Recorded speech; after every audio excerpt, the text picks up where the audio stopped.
setia.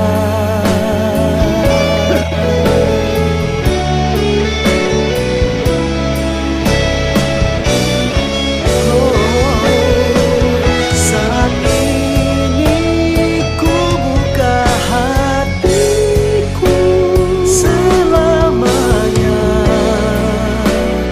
hanya bagimu, Kau yang setia.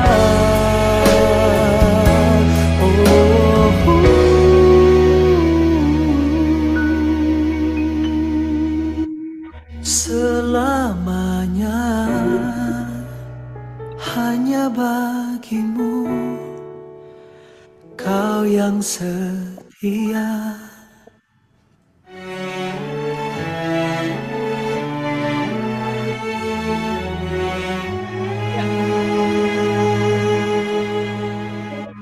Kita beri tepuk tangan dulu yuk sama-sama buat Allah yang setia dalam kehidupan kita. Amin saudara. Ya, Amin. Tuhan ya. Baik Bapak Ibu dan saudara yang terkasih, juga anak-anak yang selalu mau belajar tentang nilai-nilai kehidupan. Saya ucapkan selamat pagi dan shalom dan horas majua-jua untuk Bapak Ibu semuanya ya. Bapak Ibu dohot amang inang ma dihita ya, dohot saluhutna ya, untuk Ibu Risma, Ibu Duma dan lain sebagainya. Bapak Ibu semua yang terkasih, anak-anakku sekalian ya. Tacia hao, xiao che, shen shen shen, xia xia ya. Siang seng ya. Haleluya, puji Tuhan.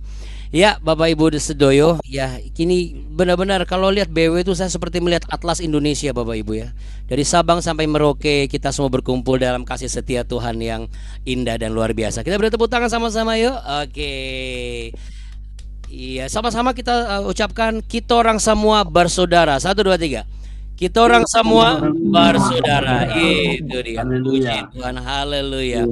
Baik saudara yang terkasih, mari kita sama-sama kita berdoa. Sudah terkumpul ya, puji Tuhan, ini jumlah yang pas ya, lumayan lah ya, sudah 90%-an. Oke, mari kita satu di dalam doa. Kita persiapkan hati pikiran kita, biarlah kita tertuju hanya kepada tata kasih karunia Tuhan. Kita berdoa saudara.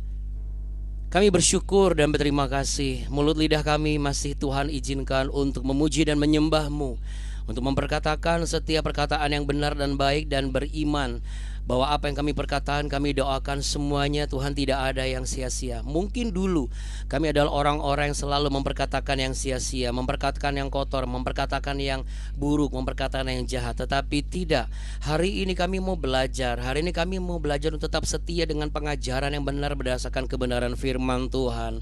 Kami tidak akan izinkan keterbatasan pikiran kami sebagai manusia itu mengganggu dan juga mengurangi nilai-nilai kebenaran kerajaan-Mu. Dan biarlah Tuhan, apa yang hamba sampaikan 100% datang daripada hikmat kerajaan-Mu dan 100% diterima oleh setiap pribadi-pribadi yang Engkau kasihi dan mengasihi Engkau.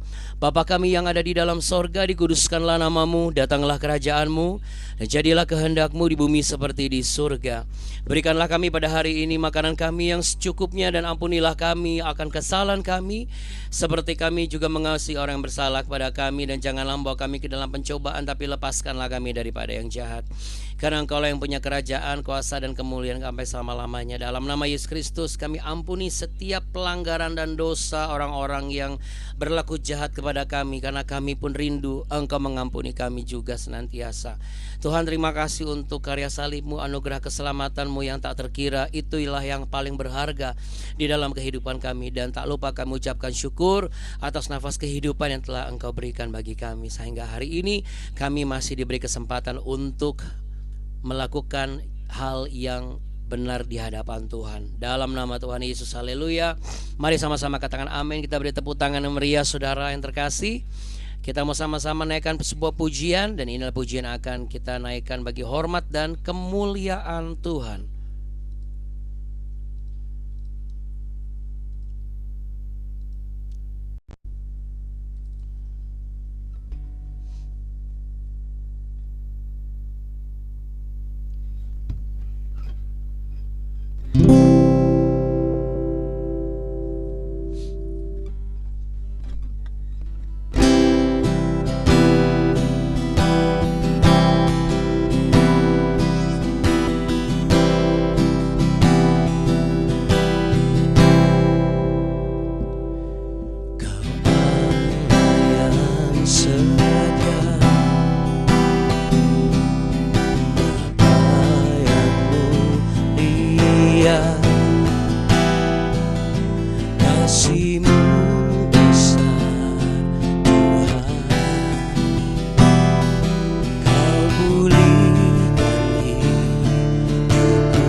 Kau selamatkan hidupku. Dengan apa kan ku balas segala kebaikanmu?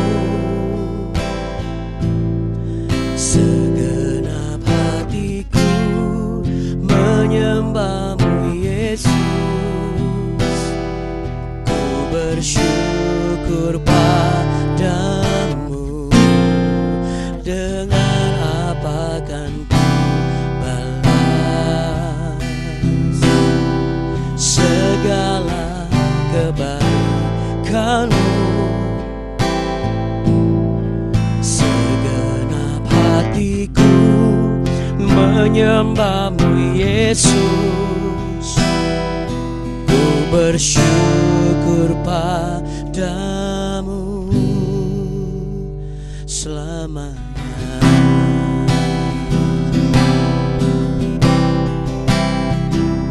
Haleluya Tuhan. Kau Allah yang setia, Bapa yang mulia. Kasih-Mu besar Tuhan. Kau pulihkan hidupku. Oh, Kaulah harapanku. Hidupku dalam-Mu. Terima kasih Tuhan. Kau selamatkan hidupku. Dengan apa kan ku balas segala kebaikanmu? Segenap hatiku menyembahmu Yesus. Ku bersyukur padamu. Dengan apa kan ku balas segala kebaikanmu? Oh, segenap hatiku menyembahmu Yesus. Ku bersyukur padamu selamanya. Oh, selamanya. Selamanya.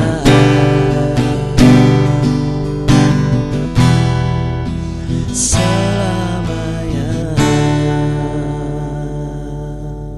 Mari kita beri tepuk tangan untuk kebaikan Tuhan. Mari kita angkat kedua belah tangan kita. Kita perkatakan dengan sungguh-sungguh. Dengan apa kan ku balas segala kebaikanmu? Segenap hatiku menyembahmu Yesus.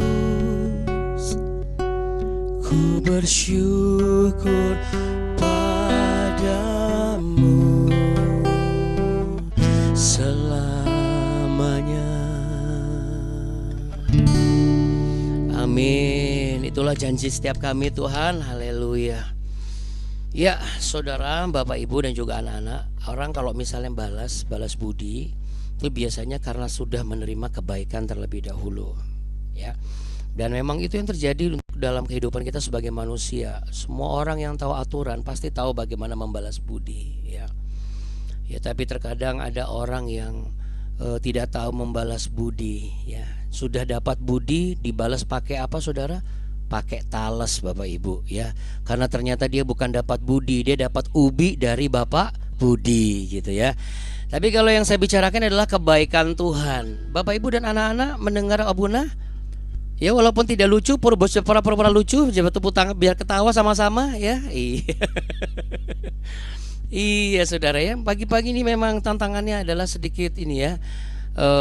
Untuk anak-anak apalagi ya yang masih belum sampai di menjelang tua ya. Kalau Abuna selalu ingatkan start your days with smile gitu ya. Jangan sampai tidak senyum gitu ya. Karena kalau nggak senyum itu biasanya mempercepat keluarnya garis-garis garis-garis wajah gitu ya. Jadi nanti wajahnya bisa lebih tua daripada usianya ya. Nah, tapi kalau bagaimana kalau sudah keluar garis-garis wajah? Wah, itu harus lebih banyak senyum lagi. Supaya apa? Supaya sekalipun tua tetapi senyumnya masih senyum muda gitu ya. Amin saudara. Amin. Iya. Baik. Langsung kita belajar satu ayat lagi ya. Di 2 Tawarikh pasal 29 ini kita mau belajar per ayat karena di setiap ayat itu mengandung banyak sekali poin penting untuk menjadi tuntunan kehidupan kita saudara. Ya, ini yang menarik kalau kita sudah semakin merasakan sensasi belajar firman Tuhan itu seru karena kita dibuat amazed gitu. Satu ayat itu bisa mengandung ada banyak pilar, banyak poin ya. Jadi nggak perlu harus diperkatakan setiap ayat dan lain sebagainya. Mari kita buka sama-sama di 2 Tawarikh pasal 29. Kalau Anda perhatikan itu ada 2 bagian ya. Coba kita buka Alkitab kita dulu ya.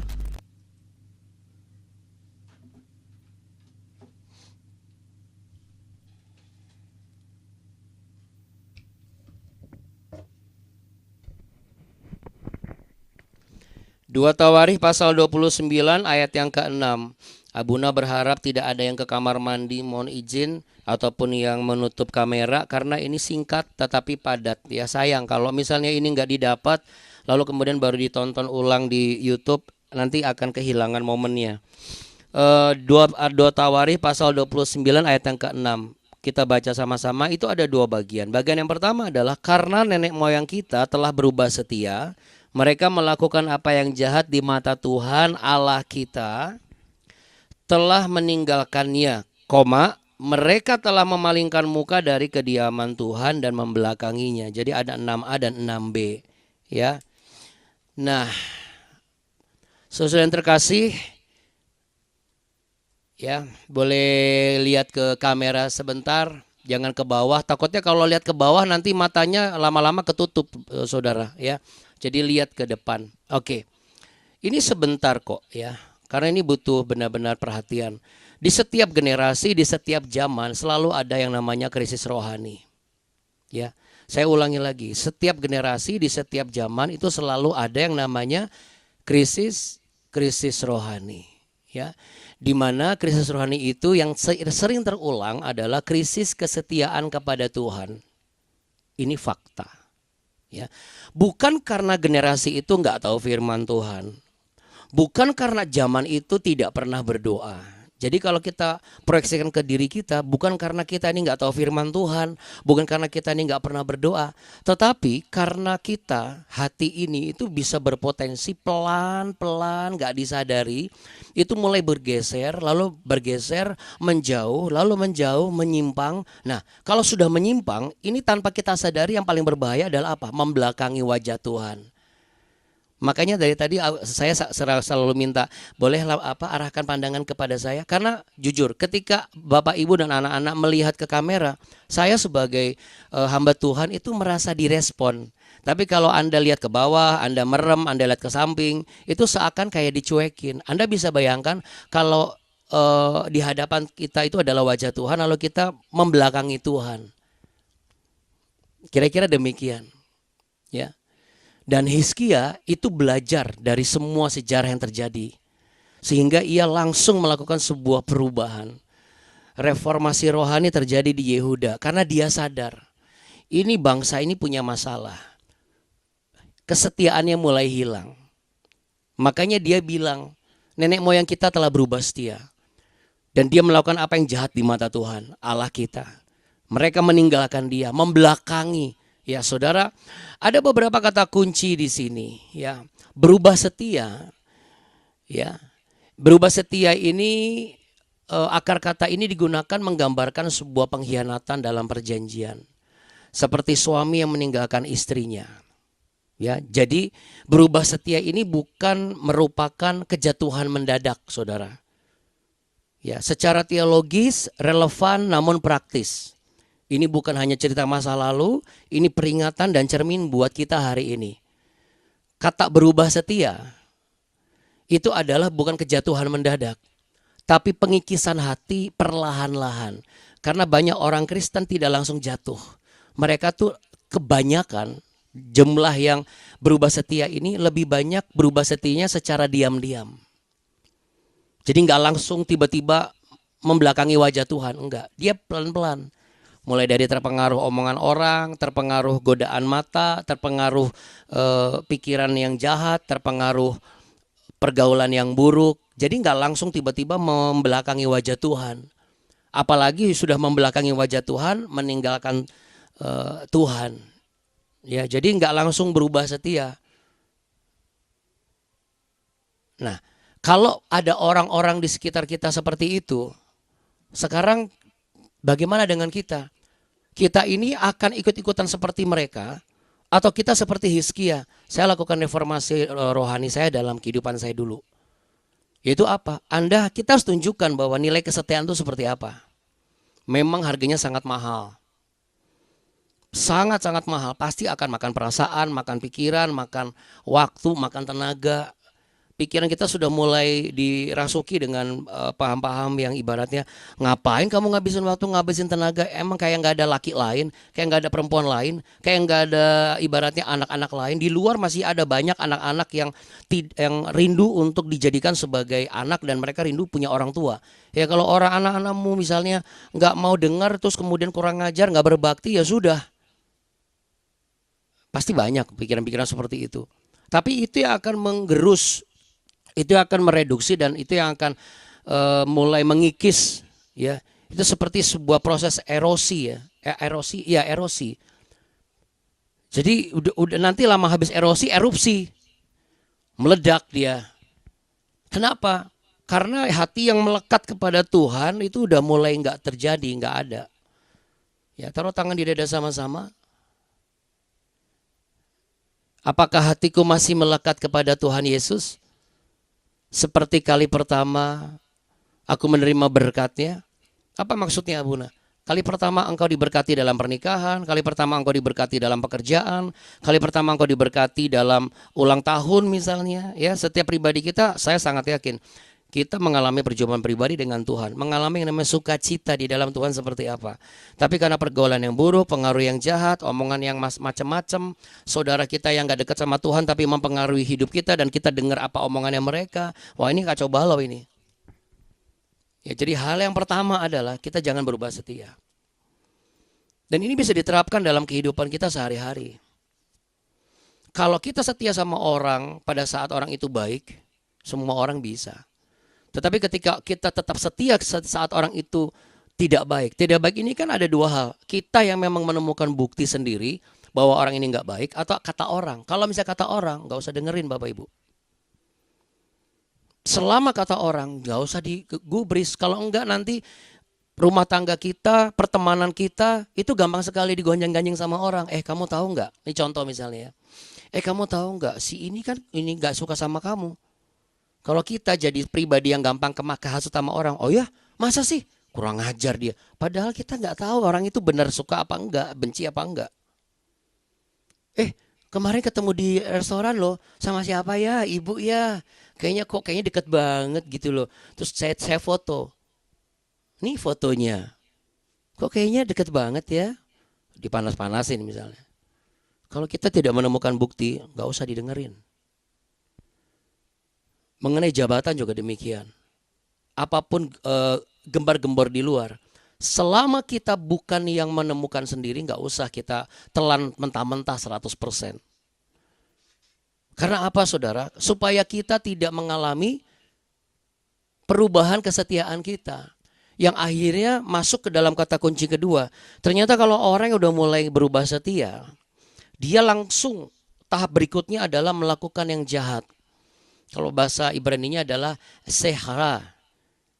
Sehara. Katakan sehara. Sehara.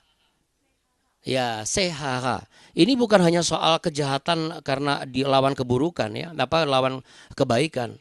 Bukan soal kriminalitas saja. Tetapi segala sesuatu yang di luar kehendak Tuhan.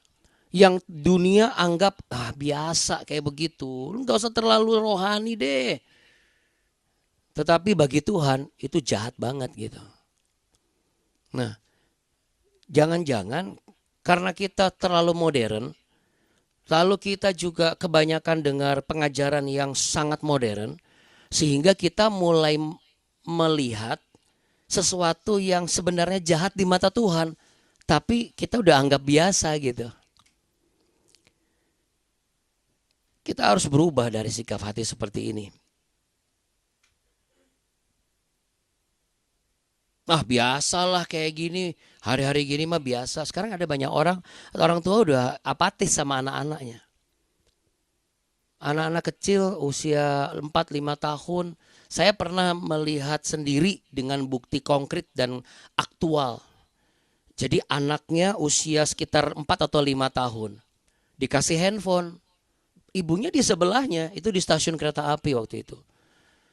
Anaknya buka konten yang tidak pantas. Ibunya tidak tahu. Anaknya ketawa-ketawa. Yang tahu siapa? Yang tahu adalah kami semua yang berada di belakang anaknya ini.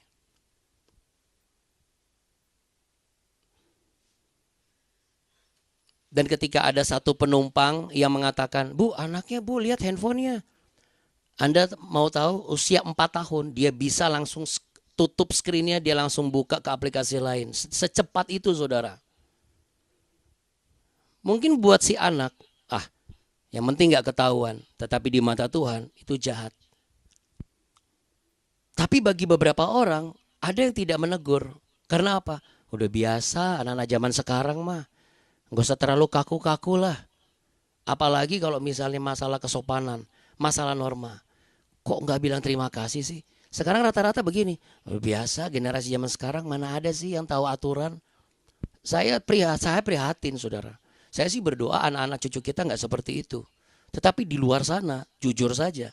Bahkan untuk anak-anak yang ibaratnya sampai bully aja sekarang udah biasa saudara. Melakukan sebuah kejahatan di depan orang itu udah biasa. Karena dunia ini membuat itu menjadi biasa. Sehara menjadi sesuatu yang biasa. Kita tidak menjadi pribadi yang memikirkan apakah aku menyakiti hati Tuhan atau tidak. Coba taruh tangan di dada sama-sama. Apakah saya sudah mulai anggap biasa yang ternyata yang saya anggap biasa itu jahat sekali di mata Tuhan? Oke. Lalu poin berikutnya. Poin berikutnya adalah setelah kita melakukan yang jahat, ya, ada satu kata di sana, meninggalkan. Bapak Ibu dan juga anak-anakku yang terkasih, ini bahasa kata Ibraninya adalah azaf. Ya, azaf. Azaf ini adalah digunakan untuk seseorang yang memutuskan aku nggak mau jalan lagi sama kamu. Nah, tetapi ini dihadapkan kepada Tuhan. Jadi dia memberikan sebuah maklumat bahwa Tuhan, saya nggak perlu ngomong sama Tuhan ya, saya bukan ini, tapi saya tidak mau jalan lagi sama Tuhan. Nah, itu bentuknya apa tuh Abuna? Kalau saya coba jabarkan terlalu banyak, tapi saya buat ringkasannya. Mulai berhenti berdoa. Yang biasanya berdoa setiap malam langsung mulai menganggap gini, Tuhan juga tahu lah aku nih capek banget, besok kan aku ikut BW. Ini contoh misalnya ya. Ya udahlah, yang penting aku udah didoain. Mulai berhenti yang namanya mesbah keluarga. Nah, Tuhan juga sudah tahu aku habis kena macet, udah gitu kerjaan udah banyak, Tuhan lagi berkati banget gini. Lalu kemudian mulai tidak lagi haus akan firman Tuhan. mulai tidak peduli dengan yang namanya pengajaran. Kenapa? Karena sudah dianggap biasa. Makanya orang-orang kalau nggak ke gereja kenapa? Udah biasa. Kenapa? Biasa online. Kalau misalnya keadaannya karena rumahnya jauh atau mungkin karena bukan jemaat lokal, itu sih nggak masalah. Nggak masalah. Tapi kalau hanya karena sesuatu alasan yang sebenarnya kadang-kadang malas gitu. Atau ya udahlah daripada nggak ke gereja karena udah tawar hati segala macam. Lalu dia berhenti. Berhenti apa lagi? Berhenti kasih perpuluhan. Tahukah saudara, ketika engkau berhenti memberi perpuluhan, engkau sedang menghentikan sebuah keyakinanmu bahwa Tuhan Yesus Allah Bapa di surga itu sanggup memberkatimu lebih. Karena sebagaimana tertulis dalam Maleakhi, ujilah aku. Bukankah aku akan membuka tingkap-tingkap langit dan memberkati engkau. Tetapi karena kita sudah terpengaruh dengan pengajaran-pengajaran yang apa itu perpuluhan dan sebagainya, tanpa kita kelola dan kita telaah lebih dalam. Kita telan mentah-mentah. Pas kebetulan tempat di mana kita bergereja emang modelnya tiap minggu dimintain persembahan perpuluhan terus.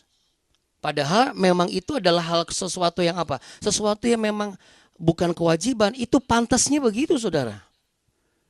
Kalau Anda merasa bahwa tapi uang saya kasih perpuluhan sayang Abuna, berarti engkau lebih sayang dunia dan sayang uangmu daripada pengajaran yang diajarkan oleh Allahmu yang memberimu nafas kehidupan. Oh, dia sendiri bilang kok ujilah aku.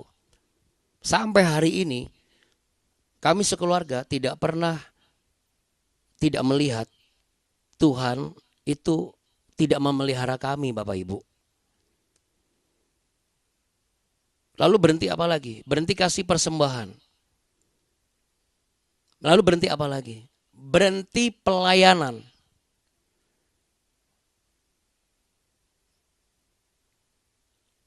Setiap orang yang sudah ambil pelayanan adalah orang yang sedang berjalan bersama dengan Tuhan. Tapi begitu dia meninggalkan pelayanan, berarti dia meninggalkan Tuhan. Kecuali dia tinggalkan pelayanan dalam situasi tertentu. Karena rumah tangganya sedang tidak kondusif, dia bukan tinggalkan pelayanan. Dia sedang vakum dulu. Dia sedang minta postpone dulu. Oke. Tapi kalau dia tinggalkan pelayanan itu biasanya udah nggak melayani, nggak gereja, nggak berdoa. Tapi kalau terima proyek-proyek gereja, dia terima. Proyek pemberkatan dia terima, proyek-proyek penyerahan anak dia terima gitu. Ya. Sampai di sini dulu. Boleh taruh tangan di dada Bapak Ibu dan juga anak-anak.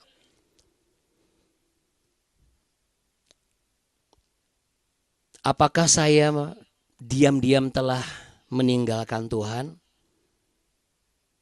Pejamkan mata. Hamba berdoa ya Tuhan. 3 poin ini akan menjadi catatan penting buat setiap kami yang datang di hadapan tata kasih karunia-Mu pagi hari ini. Kami tidak mau berubah setia. Kami tidak mau melakukan yang jahat di mata Tuhan. Dan kami tidak mau meninggalkan Tuhan. Kami mau mulai kembali, rajin kembali. Kami mau siap membayar harga kembali. Kami mau siap capek lagi. Dengan demikian kami tidak berubah setia. Dengan demikian kami tidak melakukan apa yang dunia anggap biasa, namun itu jahat di mata Tuhan. Dengan demikian kami tidak meninggalkan Engkau.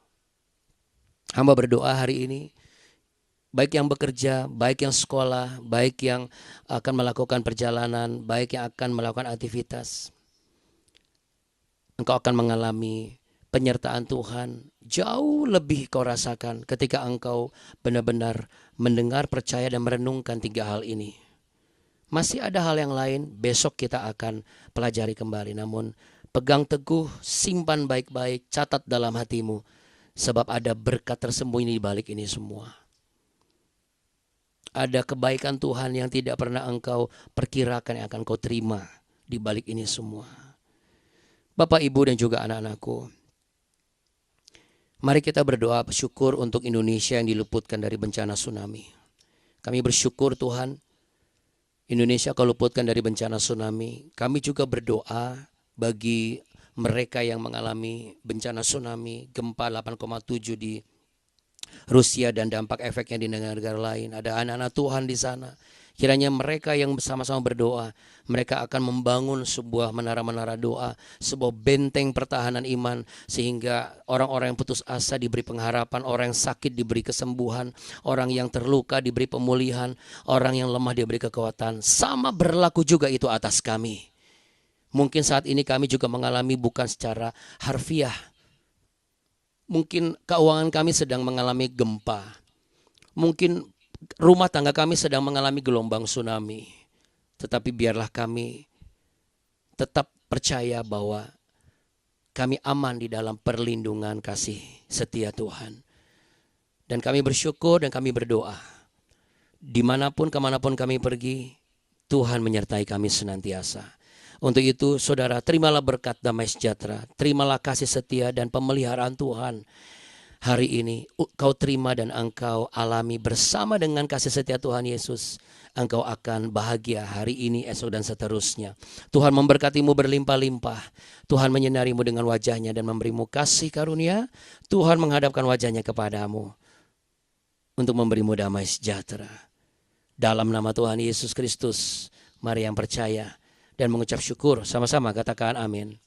Amin. Saudara, besok kita pelajari lagi. Oke, selamat beraktivitas. Jangan sampai ketinggalan besok. Bagian B akan Abuna jabarkan. Tuhan Yesus memberkati. Shalom. Amin. Bapak dan Ibu, Tuhan Yesus memberkati Bapak dan Ibu. Buna, Buni, dari Bapak Ibu semua ya. Tuhan memberkati.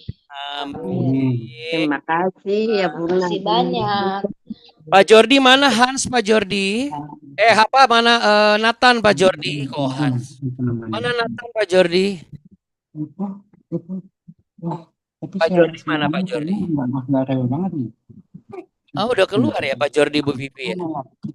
Waduh, baru minta tolong dikasih lihat Nathan ya. Oke deh. Besok kita minta dikasih lihat Nathan ya. Oke Bapak Ibu sekalian, terima kasih banyak. Tuhan Yesus memberkati. Masih sama-sama kita ucapkan dengan semangat. 1, 2, 3. Jangan kasih kendor. Ya Buna, Buni, Bapak-bapak, Ibu-ibu, Tuhan Yesus berkatin kita masing-masing. Amin.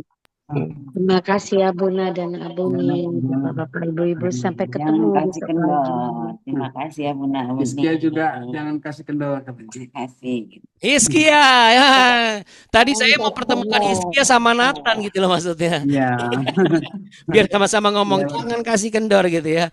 Terima kasih ya Buna, Buni. Aduh, Ya. lucu nih cucu Mbak Gadisman. Iya. Makasih ya Buna. Ya, sama-sama Ibu Yani dan Bapak Ibu semuanya. Tuhan Yesus memberkati, matur nuwun mola tegodang. Sampai jumpa besok ya. Shalom. Bye. Bye. Bye.